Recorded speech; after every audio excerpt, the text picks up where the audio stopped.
Oi pessoal, tudo bem com vocês? Meu nome é Marco Túlio.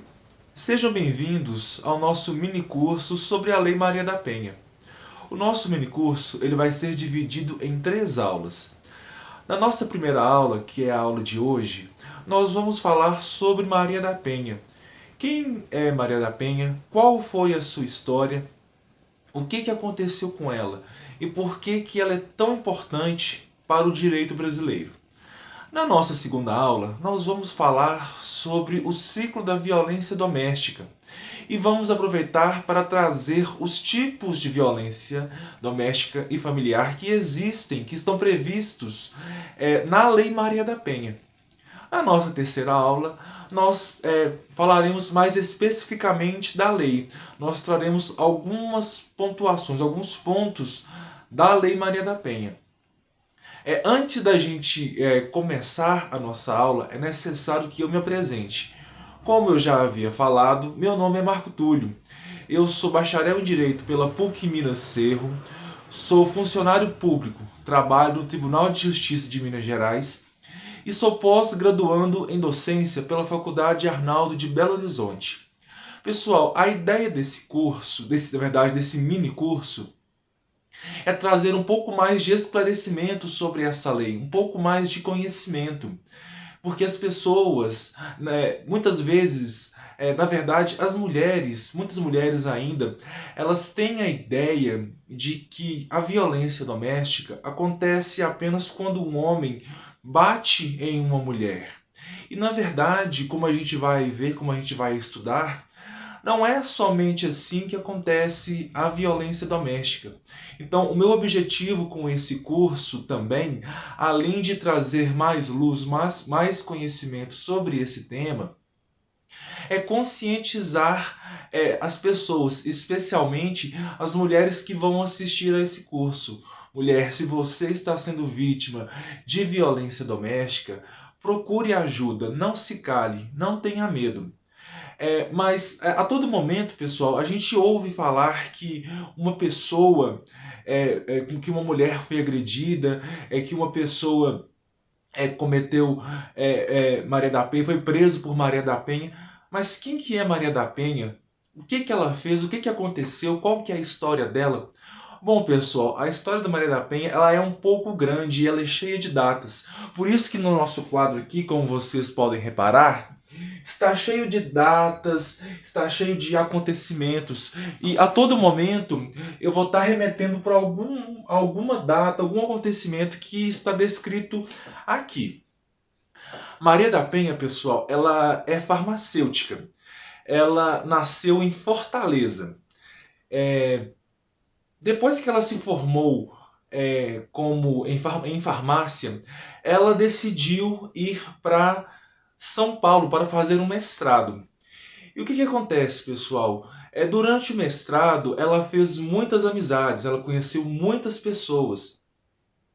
E dentro dessas amizades, ela conheceu um rapaz muito simpático.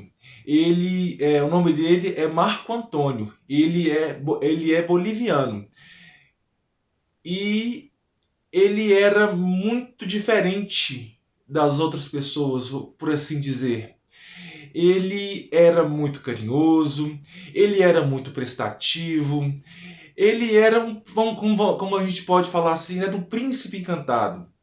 Ele era gentil, era atencioso. No livro dela, que eu estou usando o livro dela para fazer essa aula, o livro dela se chama Sobrevivi, Posso Contar. Ela conta que ele era muito prestativo, que ele era bom, ele era uma boa pessoa, ele sabia cozinhar, enfim. E com o passar do tempo, eles foram se aproximando, eles foram se tornando mais íntimos, mais próximos. Na verdade, pessoal, eu me confundi. Ele não era boliviano, ele era colombiano. Marco Antônio, ele era colombiano. Então eles foram se tornando mais íntimos, mais próximos, e aquela amizade acabou se tornando um romance. Então, logo em seguida, eles começaram a namorar. Eles namoraram por um tempo e decidiram se casar. Agora, pessoal, tem uma coisa muito importante que é preciso trazer para vocês nesse momento. A Maria da Penha, ela já era desquitada. Por que eu estou falando desquitada? Porque naquela época não existia o divórcio, porque a sociedade naquela época, principalmente o Estado brasileiro, o que vigorava era a Constituição de 1967. A Constituição de 1967, ela dizia que o casamento era indissolúvel. Então as pessoas, o homem e a mulher, eles podiam se separar, mas era apenas uma separação de corpos. Portanto, Maria da Penha era uma mulher desquitada. E como o desquite não punha fim ao casamento, à união conjugal, porque o casamento ele era indissolúvel, foi necessário que eles se casassem fora do Brasil. Foi necessário que eles se casassem em outro país. Eles se casaram no consulado da Bolívia. E eu vou ressaltar uma coisa muito importante para vocês agora. Apenas em 1977, com a entrada em vigor da Emenda Constitucional 28, que começou a existir o divórcio do Brasil. Então, apenas em 1977 que as mulheres começaram a poder se divorciar. Porque, como eu já havia explicado, o que existia era o desquite, que não punha fim à união conjugal, porque o casamento era indissolúvel. Então, pessoal, com o casamento de Maria da Penha e de Marco Antônio, eles foram morar juntos. Lembrando que eles não se casaram no Brasil. E Marco Antônio, ele não era brasileiro. Eles eles foram morar juntos e tudo era muito bom, tudo era ótimo, tudo era maravilhoso. Marco Antônio estava procurando emprego, Maria da Penha já estava trabalhando, e com o envolvimento dos dois e com o passar do tempo, nasceu a primeira filha do casal. Com isso, pessoal, o Marco Antônio ele conseguiu, de fato, se naturalizar brasileiro. Porque a Constituição de 1967, um dos requisitos para que uma pessoa se naturalizasse era que ela tivesse um filho brasileiro. Como a gente sabe, filho de brasileiro é brasileiro. Então, a partir deste momento, ele conseguiu se naturalizar no Brasil. E ela conta no seu livro que depois que ele conseguiu se naturalizar, ele mudou completamente. Ele era muito agressivo, ele era muito violento, ele era... Enfim, ele não era uma boa pessoa, ele não era um bom marido, ele era extremamente agressivo, ele era grosso, ele agredia as filhas, e isso deixava Maria da Penha com muito receio, ela tinha muito medo de se divorciar. Por quê? Nessa época já podia se divorciar, mas por que ela tinha esse medo? Porque em 1981, pessoal, ela tentou se separar. Mas o que acontece? Nessa mesma época, em 1981, estava muito nítido, estava muito forte na mídia, mulheres que foram mortas, que foram assassinadas pelos seus companheiros, porque queriam se divorciar. E como ela já tinha medo ela já tinha medo dele fazer alguma coisa com ela ou com as filhas, ela tentou conversar com ele de uma certa forma para que ele pedisse o divórcio, porque a convivência entre eles já não existia, a convivência entre eles já não era como era antes. Ela até fala que o objetivo principal dele era verdadeiramente se naturalizar brasileiro. Mas mesmo assim, mesmo ela tentando se divorciar, ela tinha medo, porque ele podia fazer alguma coisa com ela.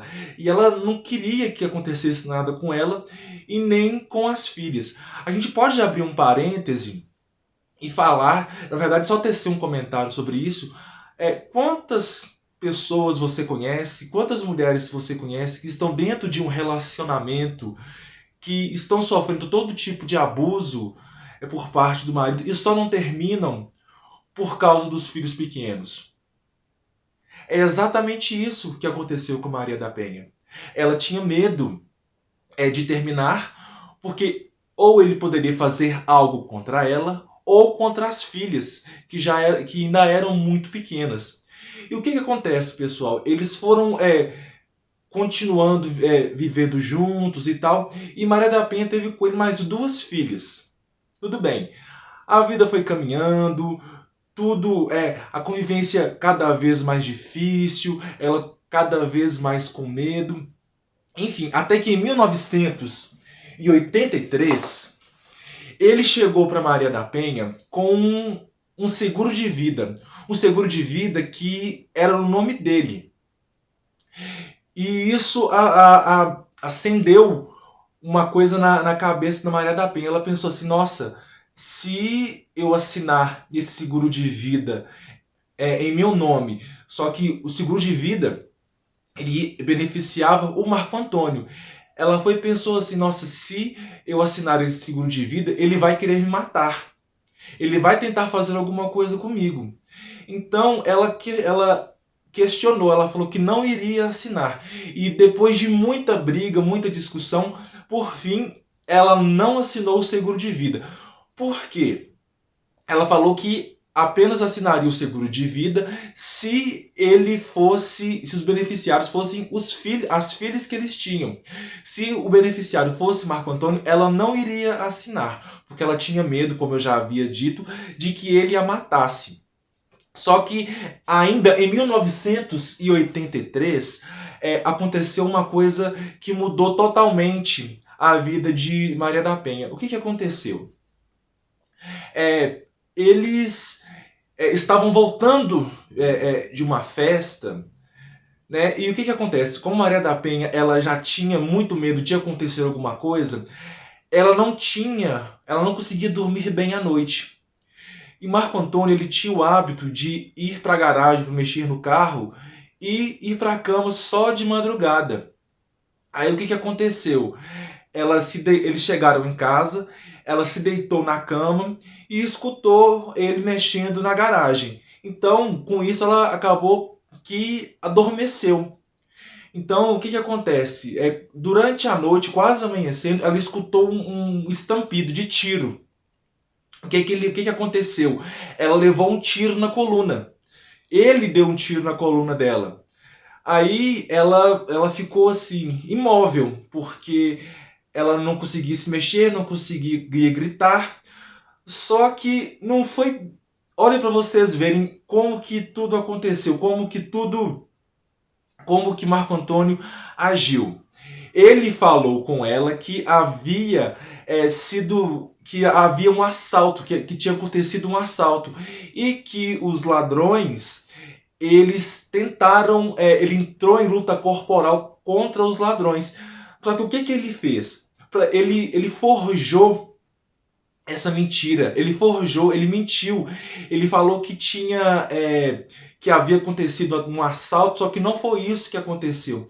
Ele mesmo, porque ele falou que tinham amarrado ele, tentado enforcar ele, o que ele fez?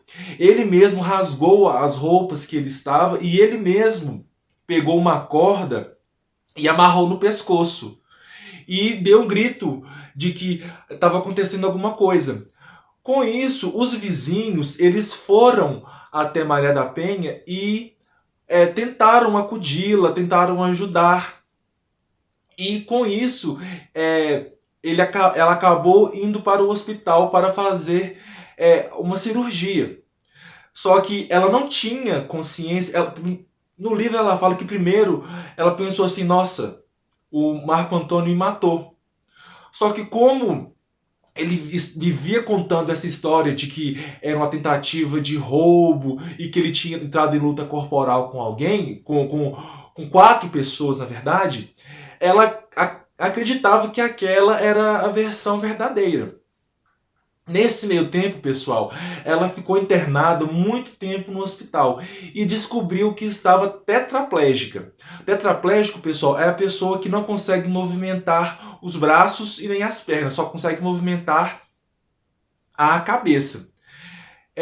E nesse período de tempo, ela não recebia visita das filhas. Marco Antônio não aparecia lá para visitá-la, não era carinhoso. Quando ele aparecia, era uma visita que era muito difícil para Maria da Penha, porque como ela estava de uma certa maneira frágil, ela se sentia acuada, porque ela inconscientemente ela acreditava que ele tinha feito, que ele tinha atirado nela. E como ele era muito agressivo ao falar, ela se sentia acuada. Então, sempre quando ele ia embora, ela tinha febres, enfim, e ficava mal por muito tempo.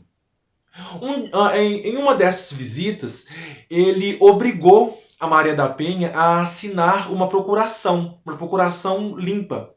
Limpa que eu falo assim, é uma procuração geral, uma procuração, vamos para ficar mais claro para vocês, é uma procuração para tudo.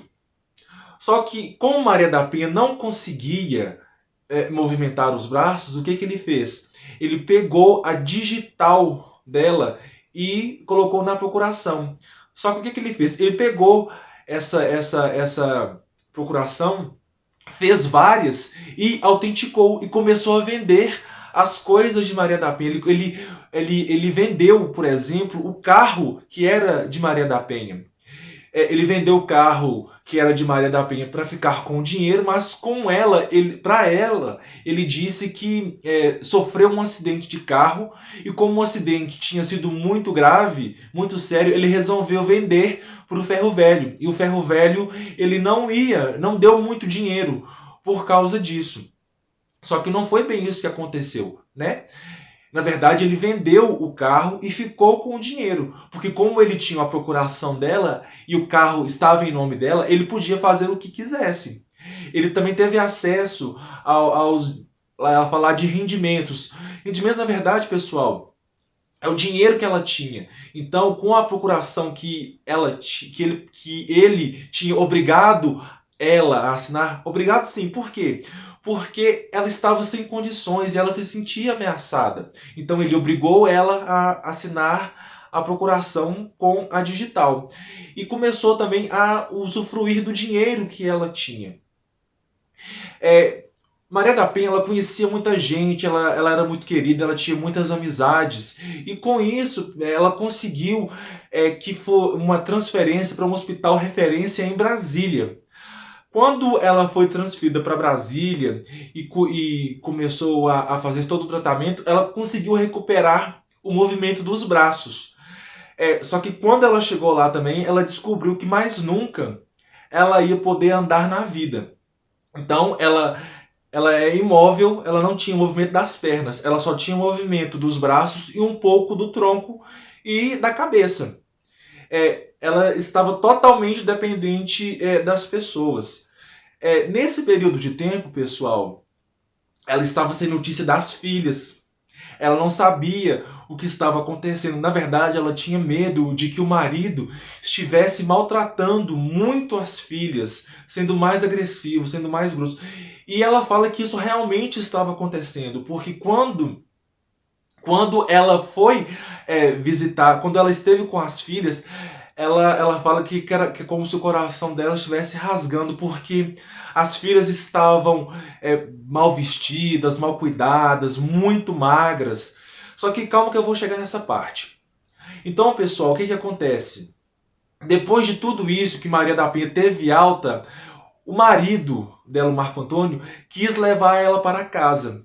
Só que a família de Maria da Penha, já desconfiada que era Marco Antônio que tinha cometido o crime, ela não aceitou. Ela começou a questionar. Aí o que Maria da Penha fez? Novamente, pessoal, para proteger as filhas, ela aceitou voltar a morar com o marido na casa em que eles moravam antes. Aí o que acontece? Como Maria da Penha estava dependente de tudo, inclusive para tomar banho, o que aconteceu? Um dia, pessoal, ele foi dar banho nela em um chuveiro. Só que o chuveiro ele não estava bom, ele tinha uma descarga elétrica muito forte. Então ele foi para colocar ela dentro do chuveiro e ela começou a ser eletrocutada. Aí o que, que ela fez? Ela começou a gritar. Nela começou a gritar, os empregados vieram e tiraram ela daquele local. E ela depois, ela refletindo, ela pensando, ela se lembrando, ela fala que o marido não usava aquele banheiro. Então, na cabeça dela, é como se ele tivesse preparado o banheiro para que tudo aquilo acontecesse, porque ele entendia de força, de eletricidade, enfim. É como se ele tivesse preparado tudo aquilo para tentar matar ela novamente. Além disso, pessoal, ela ficou em cárcere privado por muito tempo. Ela fala que ficava em um quarto que não podia ter acesso às filhas. Apenas as empregadas passavam a comida por um buraco. Eu não me lembro agora se é na parede ou se é por debaixo da porta. Porque o Marco Antônio saía e deixava ela trancada no quarto. Então ela também ficou um tempo em cárcere privado. Só que o que acontece? Com o retorno dela para sua casa, ela começou ela precisou, na verdade, os únicos momentos que ela tinha de sossego, de paz, era quando ela saía de casa para fisioterapia. Nesse tempo em que ela estava fazendo fisioterapia, ela começou a se encontrar com seus familiares.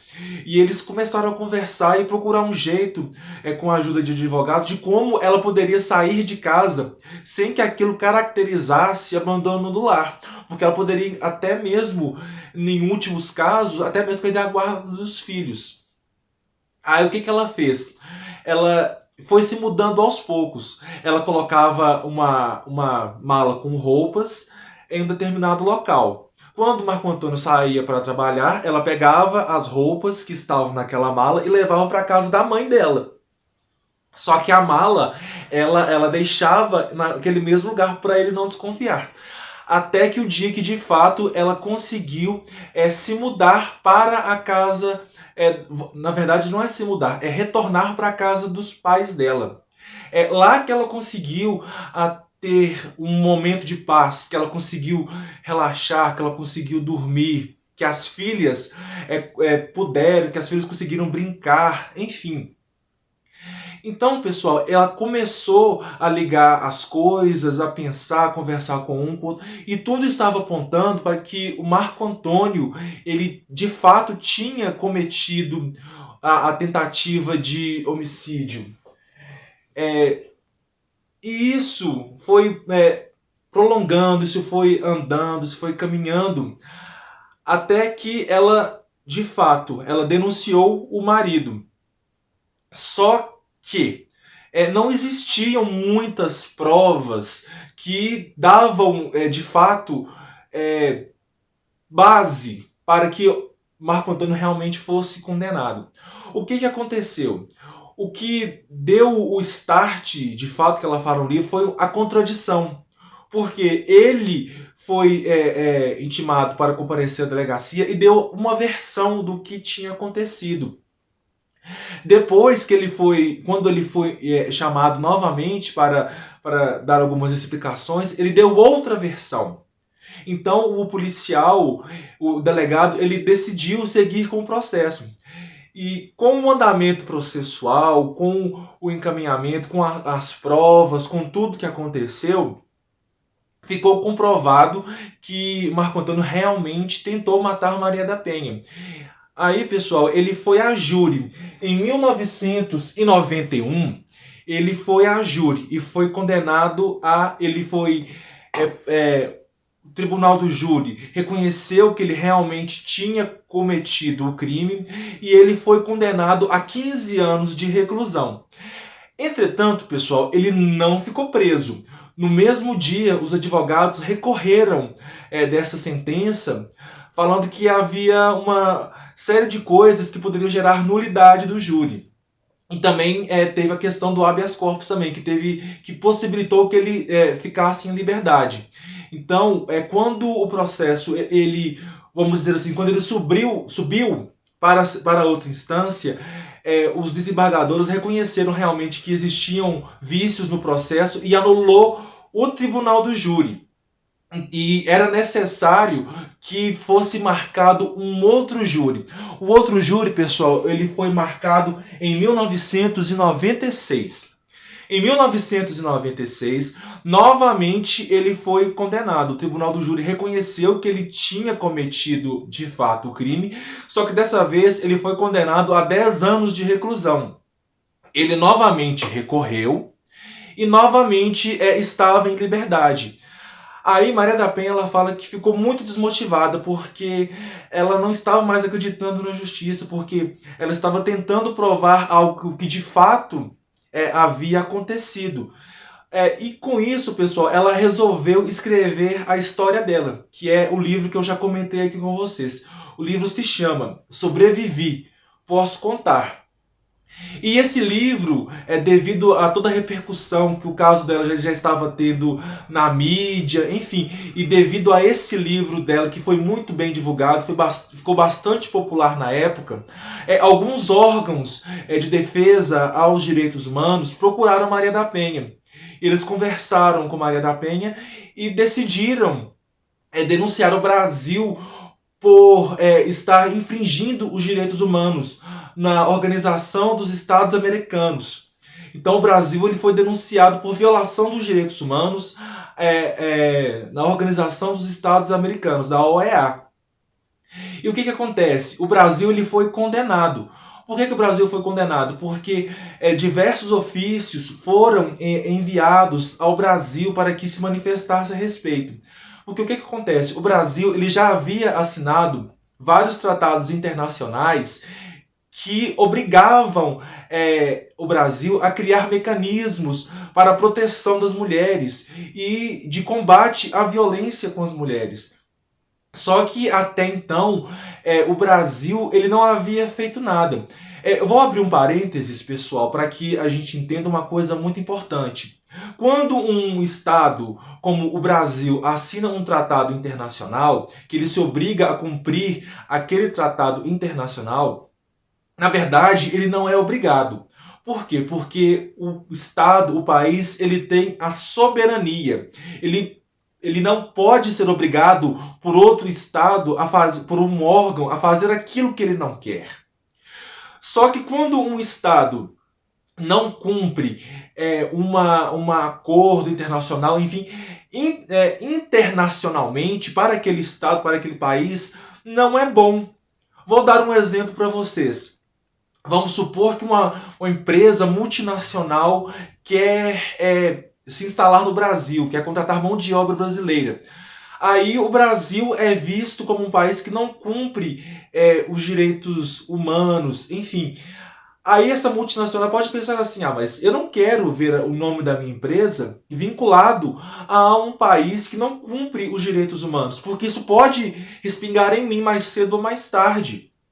Então, é como se a visão de outros países, de empresas internacionais do Brasil, que tinham do Brasil, não poderia ser a pior. Vamos dizer assim, gente, eu estou explicando isso de uma maneira bem simples para que fique fácil de entender. Com a condenação do Brasil, em que o Brasil foi condenado? Primeiro, o Brasil foi condenado no sentido de que deveria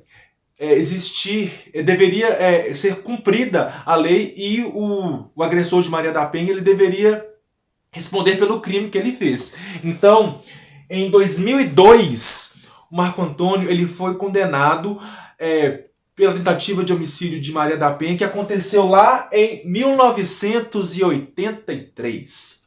Quando Marco Antônio foi condenado aqui em 2002, faltavam alguns meses para o crime prescrever.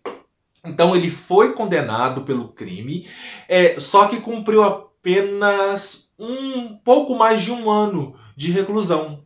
Depois ele foi solto. Outra coisa que o Brasil deveria fazer é criar leis que protegessem a mulher. Então, em 2006, foi criada a Lei 11.340 de 2006, que é a conhecida Lei Maria da Penha. E Maria da Penha também, ela deveria ter um ressarcimento. É por isso que essa lei, na verdade, ela fala até que um ressarcimento simbólico.